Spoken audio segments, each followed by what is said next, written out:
I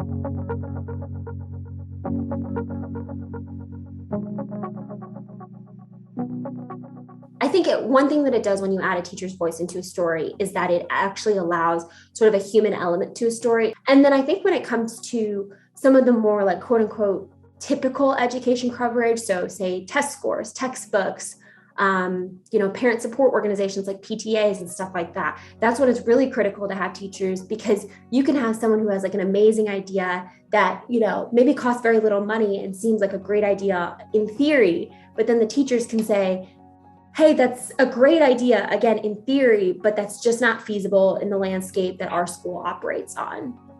Well, it puts you in the classroom, puts you on the ground. It gives you a perspective of what they're going through. If you can't be there yourself to witness what they're teaching, they can tell you.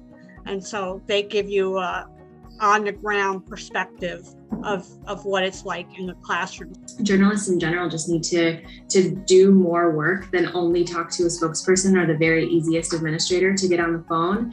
And I mean, teachers as a critical stakeholder in the school ecosystem, their perspectives should be included. We need everybody's perspectives to know what's happening, and journalists should be talking about what's really happening on the ground. And so there's just very valuable information being left out of all of these conversations if teachers' voices are not included.